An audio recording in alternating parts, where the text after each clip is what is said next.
Hello and welcome to some more Star Citizen. Star Citizen's development changes have left a lot of questions unanswered, and I want to talk about some of the focus of CIG and big changes that have happened and where that leaves us and what we don't know. So there are huge development changes. Cloud Imperium have gone, look, for the rest of this year we want roughly monthly patches, and I believe those are live monthly releases with a focus on quality of life, stability, performance, and playability. That is the development focus. That is what a lot of their devs have now been pulled off of, from features onto getting the game out of alpha, and that is something they very much said. They want the game out of alpha. So along with a lot more playability in these patches, a lot more easily accessible for new players and current players alike, they also have the addition of new missions and narrative missions each patch. That's one of the things they want to do, or at least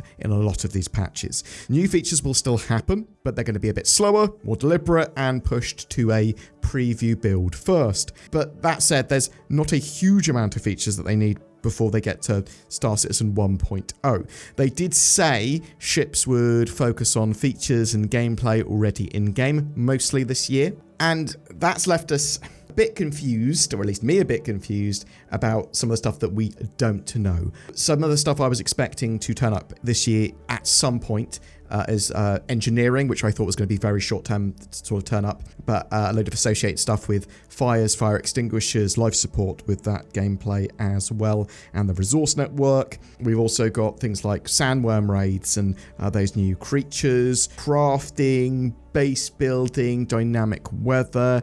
In fact, the monthly report that came out suspiciously didn't mention these. Well, it did mention sandworms, and I think that we're actually going to see them going into testing in the middle of the year personally, but we'll have to wait and see. But what exactly can we expect from a monthly patch from CIG for Star Citizen? Are these mostly going to be 4.0.x builds? Are they going to be pretty minor? Is it going to be big changes with loads of fixes and loads of additional missions? Well, it's much more likely to be the former rather than the latter. We need some roadmap updates from CIG, and these are important, but they're also going to evolve, right? Because they've got the monthly patch cadence, and we do want to see how often we're going to get new features. How is this going to change? Like, genuinely. We're also waiting for the Star Citizen financials. Typically, they put these out at the beginning of the year, and they haven't done that yet, but I do suspect it's because they've got some big announcements to make with their staff and re-gearing and some refocusing of assets.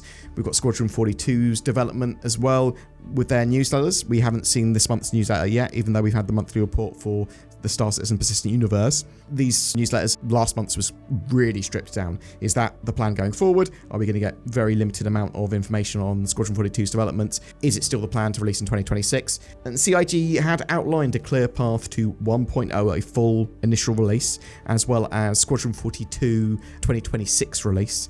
Is that still the plan? I suspect so, but Cloud Imperium games do need to clarify. Will this all lead to a better game in the short and long term? Is it the right decision? Well, it may well be. I'm keen to play Star Citizen a lot more and make more gameplay videos on the channel with Zin and I. This change is going to make that much more of a reality. And yeah, there's a huge amount of gameplay content available in Star Citizen if it worked, if it was balanced, if it was presented correctly, if it didn't have bugs and problems constantly. I do think actually you've got a pretty good game there already. I mean, it can't remain static though. It needs to push forward. It needs to push forward to their 1.0 release and stuff like that as well. So they do need to balance that. There's also been some pretty big changes at the top with CIG. CIG's had a restructure staff-wise, letting some go, moving others around. We saw community manager Jake Bradley, CSO Carl Jones, Star Citizen Live game director Todd Pappy, and a few more all departing recently, along with a big shake-up of C-suite executives. A lot of this has been updated on the Cloud Imperium Games website now with these new C-suite executives and like heads of departments and things like that. An interesting one, Tony Zerovic, the game director of CIG and the man that's bringing things like Quanta and the dynamic universe, the economy simulation and all this sort of stuff into the game. They are now listed as game director emeritus. So Emeritus is typically an honorary title granted to someone who retires from a position of distinction, most commonly an academic faculty position, but is allowed to continue using their previous title as a professor or whatever. It is also used when a person of distinction in a profession retires or hands over the previous position, enabling their former rank to be retained in their title. The term Emeritus does not necessarily signify that a person has relinquished all their duties of their former position, and they may continue to exercise some of them. So, has Tony Zorovic effectively retired from his position of game director at CIG? Is he doing it along with someone else? Is he working on something else at CIG? We don't actually know. His LinkedIn profile shows him working there still, and we think he's working there still, at least in some capacity. But maybe when we have the Star Citizen financials, or at least in the not too distant future, we kind of need a statement from CIG going, yeah, we've moved some of these people around, bam, they're over there, we've got rid of some, oh, this is the reason that we've got these people in these positions. At least that's what I'd like. I mean, they don't need to do that, but I think it would be very good for them to do that. Open development for Star Citizen has been the reason it's developed in the way that it has, into the game that it has, the scope that it has. But also, it's the reason that they're able to make so much money. They've got a pretty strong community connection, and that community affords them the time, money, and leeway to make the game that they want over a long period of time with delays. And as Star Citizen has grown, they've become slightly less open about some areas of their development, going from like a Martin Parr studio, a very small independent studio, to something that is technically independent but is much more of a corporate giant. They're getting awfully close to $1 billion of crowdfunding for the game, and I think they're over 1,200 employees. But interestingly, for people that complain about management problems at CIG, this might be a great thing. They've had a staff shuffle, they've changed out some of the management. Maybe this is a great thing. We don't know. Proof is in the pudding. It's going to be a while before we see how this all pans out. Funding-wise for CIG, they look like they had an amazing 2024, 116 million compared to their previous best of 117 million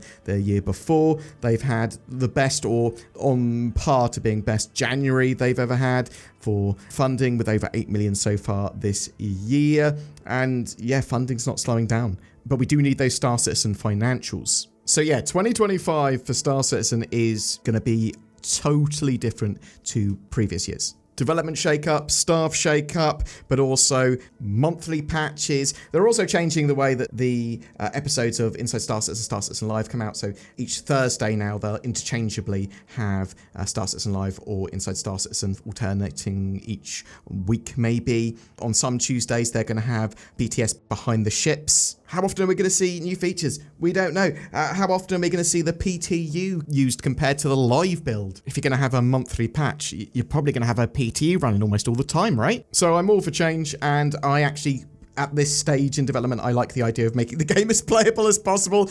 A lot of people now play it. A lot of people want to play it. They need to make it more mainstream before Squadron 42 launches. But I'm really interested to know your thoughts on this. Do you think this is a great idea? Do you think this is a terrible idea? Do you think it should have been done many years ago? Do you think it's too little too late? I'm personally keen to get into a playable Star Citizen that I can sit down and play regularly, and maybe we won't have a reset until 1.0 releases or something like that. That would be cool. If we're not getting much in the way of new features, we'll still get some. I do want to see loads more missions expand out, and an expansion of the current content and economy and stuff to do in game that's kind of there now, that can be sort of evolved. But anyway, thank you very much for listening. We've got a giveaway.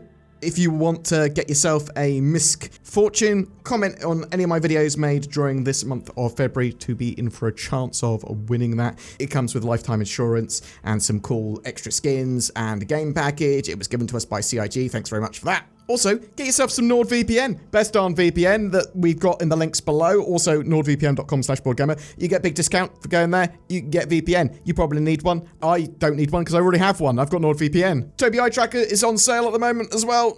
Fantastic head and eye tracking, natively supported in Star Citizen. And with a more playable game, it'll be even better. Links below to all that. And if you'd like to help support the channel even further, yeah, using those links or liking, sharing, subscribing, commenting, that all goes a huge way to help, including that join button. Oh, or Patreon. Oh, those are great things too. Thanks very much for watching, and I'll see you in the verse.